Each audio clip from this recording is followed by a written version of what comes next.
it on most evenings, or at least every few days. The game is doing great as well. I recently did a video on how much the game has progressed in a competitive level to the point where the major tournaments are now having $1 million prize funds, which is crazy, and also hundreds and thousands of players on Steam every single day. With all that said, it's certainly not a game without its flaws, and as much as I love to play it, I can be in equal parts frustrated when specific things happen. There are certainly a few things that are inconsistent in the game, and certainly things that I would change to balance the game better, and that's what we're going to be talking about in today's video. I'll go into detail on each one of them, but the main ones are pistol balance, jumping kills, both of which are a real annoyance to me, and also some grenade inconsistencies, including one-way smokes. Let's start with pistol balance. I've touched on this before, but it's time to go deep into the depths of probably one of my most hated things in CSGO. In CSGO,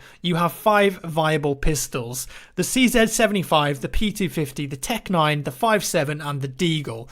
When I say viable, I mean that these are the 5 pistols you would choose from if you had enough money and was, say, ecoing against an opponent who had better weaponry like rifles and AWPs. Let's start though with a positive note, the Deagle. I think right now the Deagle is in a pretty good place. It's hard to use, but if you can practice with it and get used to the delay between shots to get accurate fire, it's deadly in the right hands. That's exactly how it should be. It's expensive, but high risk, high reward. You can do some real damage if you're good, because it's going to kill in one shot to the head, but if you're not good with it, you won't hit the broadside of a barn door. That to me is perfectly balanced. You've got a pistol here that can only take out a guy with a rifle if he does a brilliant shot. Excellent. Also, you've got to be standing still to get the best accuracy out of the Deagle. You can't just be running around and expecting to get accurate kills, unless of course you get very, very lucky. And then on the other hand, we've got pistols like the Tech-9 and 5.7 that promote the complete opposite of the Deagle. These are cheap pistols by comparison at $500, and yet their entire mantra is not to stand still and aim, but instead they promote you spamming fire as fast as possible and actually moving, because that's where they benefit. The Tech-9 has had plenty of nerfs over its time in the game, but I have to say that right now I would literally jump for joy if it was just completely removed. That's how much I don't like it. And when I say I don't like it, like, I use it myself because it's stupidly good on eco rounds, especially when coupled with armor. But for a balanced game, I don't think it's good. As a terrorist, you can run, spam the Tech-9, and here is the kicker: if you hit an enemy who has full health, Kevlar and helmet in the head, it's an instant 1 bullet kill at close range and 2 at most others. So essentially, we go from having a pistol that requires good aim, patience and skill like the Deagle, to a pistol that promotes me just spamming in a general direction, running around, and I will more than likely get a headshot. To me, that makes zero sense. The 5.7 is pretty much the same story, although I think the Tech-9 is far worse. The P250 on the other hand is a little bit better. It will still kill in one shot to the head, but at least it's not the run and gun machine that the Tech-9 is. That being said, I do still think it's a bit silly that I can buy a pistol for $300 that can one-shot a CT to the head, whereas their expensive rifle can't do the same to me. An M4, for example, won't kill at close range with 1 bullet to the head if you're wearing head armor, whereas a P250 will. That, to me, feels very unbalanced. Check out this clip from Middle on Dust 2. This is the view from me pushing out with the Tech-9 and the view that the enemy player would have. It's literally impossible in some circumstances to react. The Pika's advantage in CSGO, combined with the pistol accuracy whilst moving and the already fast movement speed, throw the damage and armor penetration on top, and you've got a deadly combination that I think, quite frankly, is overpowered in CSGO. In my opinion, the only pistol that should kill with one shot to the head at any range is the Deagle. That's how it always used to be. Sure, there were some other pistols in, say, CS 1.6, but they were all pretty bad. It was the same for Source. Now, obviously, Valve want more guns in the game, they want more choice, and that's fine, but when you start adding in stupid pistols like the R8 Revolver, for example, you start to see the problem. They are unbalancing the game. Now, I have to give the other side a fair shake and look at this from another perspective, because with these pistols in the right hands, say of pro gamers at online or LAN tournaments, which we might watch on Twitch, it certainly can spice up the games, and eco rounds are won way more than they used to be, but is that necessarily a good thing? Do we really want to see teams winning eco rounds quite regularly because they ran into into a bomb site with 5 Tech 9s and armor and just spammed around bullets. Like, winning eco rounds in 1.6 used to be very rare, and if you won one, it was a great achievement. It really meant something, and it felt like you'd turned the game around already. If I was watching or playing in an old tournament and a team won a save round, it was amazing. Like, you felt great about it because it was almost a round that you shouldn't be winning. In CSGO now though, a save is never really a save. Like, you expect to win the eco rounds most of the time, especially as T-side. It's okay guys, just get Tech 9 and armor and we'll rush and we can still win this. The philosophy of how to play the game has changed because of how good the save weapons and pistols actually are. So now that's out of the way, let's talk about something even more controversial, jump shots. This is unfortunately something we're seeing way more often these days. Pro players are doing it all the time because the game is benefiting those who do. And I tested a lot of scenarios jumping with AWPs, pistols, and overall, I was really surprised at what I saw. So the way I see things, in Counter-Strike, jumping with any weapon should be incredibly inaccurate. Your shot should go way off center in a random direction, and the chance of you hitting a jumping or falling shot should be so slim that if it happened, it was a big deal. Right now, it feels like it happens in every game that you play. I tried jump shooting in a private server and I was hitting way too many of these shots. Essentially, think if you're aiming at the same spot and jumping with, say, an AWP, what I found was that the grouping of shots was far too close when you were aiming than it should have been.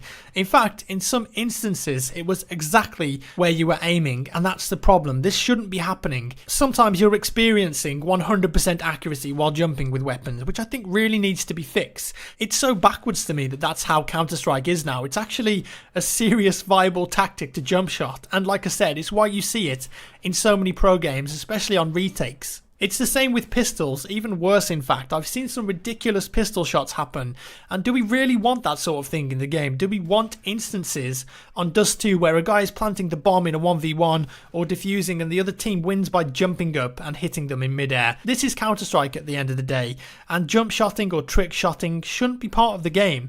Yes, a long time ago in like CS 1.3 you could jump shot pistols and be 100% accurate, but that was patched out and brought back to a reasonable level. It's not been that way for years, aside from the Scout of course, which we'll get onto later. I've got quite a few clips here that you've been seeing on the screen of pistols in CSGO, some from live matches, some that I've recreated, just ridiculous jumping kills as well as crazy fast movement speeds. It means that they're just insane right now, and it's really backwards to me that this is happening in CS. We're at a position in CSGO today where in some circumstances I would much rather have a Tech 9 and armor than a rifle. And well, really that shouldn't be the case. Like, if I'm ecoing, I should never feel that I have an advantage over a player who's got a full kit out with an M4 and armor. But with guns like the Tech 9, you honestly feel like you can just run in somewhere, spam it, jump with it and get kills. I don't think that puts CSGO in a great light. This is meant to be the most skilled FPS that you can play right now. Okay, so pistols, clearly a big issue for me, but there's also something else which I've been noticing a lot of inconsistencies with, and that's grenades. HE grenades to start with. I've had instances where a grenade has landed right next to me but done 0 damage. Or I've also had times when I've thrown a grenade at someone expecting it to kill them or do a lot of damage to them based on how it looked when it exploded, and again, it does very little or 0 damage. Why? Well, the environment and geometry of the maps is pretty much to blame for this. Check this out on Overpass. If you're stood behind this small little red cart in Underground and a grenade lands on the other side, it's going to absorb all of, or at least most of the damage, despite it having a gap through the middle. Even worse is if, say, a grenade lands right behind an object, like these 2 control panels, that's going to absorb the entire damage even if you're right next to it. If the game thinks there's any sort of geometry between you and the blast, it will reduce the damage. This can be something tiny like in these examples, which I think is kind of dumb, or something bigger like a wall. A grenade can land right on the stairs in front of you at head height and it won't do any damage, or it will do a tiny amount just because there's a tiny lip there. The reason is that a small portion of the ledge of the stairs is technically obscuring your player model from the blast and absorbing the damage. I think this needs looking into. If I throw a grenade down those stairs and a player is there, I expect it to do a ton of damage because it looks like it should, but sometimes it doesn't. Like, it's confusing for players, especially newer players. The same thing applies in Underground on Mirage. If a grenade lands on the ledge, it may mean that the player walking up from Underground gets no damage at all. I'm not saying, hey, let's make this like CS 1.6 and have grenades that do damage through walls, because that was dumb, but I'd just like to see a little more leeway with this. Moving on, jump scouts. If you didn't know this already, the scout or SSG-08 is 100% accurate when you do a vertical jump, 100%. So many players buy this weapon and abuse it by hiding behind crates, jumping and headshotting people who have very little chance of reacting and landing a return shot on you. Why is it like this? It just baffles me. I know there are a couple of scoped rifles you could do this with in CS Source, so is this just a legacy thing? If it is, why do we need it now? Is it a buff to the scout? Well, it already has the ridiculous movement speed bonus even when zoomed in, and you can one-shot opponents without armor. Why does it need this extra jumping thing as well? Please get rid of the jump scout valve. It just doesn't make any sense to have this mechanic in CSGO in my opinion, and it looks plain stupid. Now the last thing I want to talk about is one-way smokes. If you don't know what a one-way smoke is, it's essentially when one player is sat in or around a smoke and can't be seen, but he or she can still see enemies in front of the smoke, giving the defender a massive advantage. I guarantee that this has happened to you in lots of matches before and left you asking, what the hell was that? How did he see me through that smoke? There's a number of places you can do it on all different maps. Most of them are shared within the community on Steam, on YouTube, wherever. So lots of people can learn how to do these quite easily. And I know that Valve have looked into smokes in the past, but I think it's at the point where professionals are purposefully doing them, and it's a side to the game that I'd like to see gone. Like, check out some of these one-way smokes. Some of them are filthy. This one here is on the A-bomb site on Dust 2, where a player sits behind the crate at long. They can peek down and see anyone that's a corner or pit.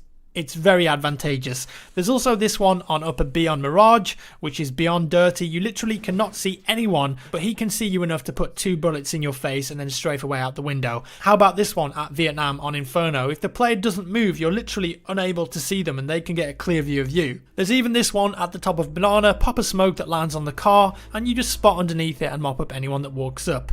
These sort of glitches need to be fixed as they break the design of the game. A smoke is supposed to be a grenade that offers you cover to fall back or to push, not to exploit from a defensive position and shoot people who can't even see you and shoot back. That's BS and it shouldn't be in the game, yet it still is. There are even some instances where you can actually spot players through smokes if a grenade lands behind them. I've had it on occasion where an enemy will be walking through a smoke but their entire silhouette becomes visible to me due to a grenade bug. It's not ideal, is it? Wrapping things up, I love CSGO and I still play it every single day because I think it's still the best team-based competitive shooter out there. But do I think that Valve has some ways to go to improve its overall balance? Yes. Not to mention the abhorrent cheating and some other things in there like the sound being really messed up at times. I'm sure you've had instances just like me where you think you're hearing someone coming from one direction, like in front of you, and they pop out from behind you or somewhere completely different. So in short, nerf the pistols, fix jump shots,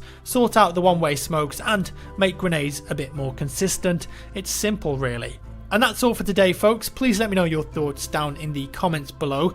As always, thank you for watching. If you enjoyed the video, give me a thumbs up. If you didn't, a thumbs down, and I'll see you in the next one.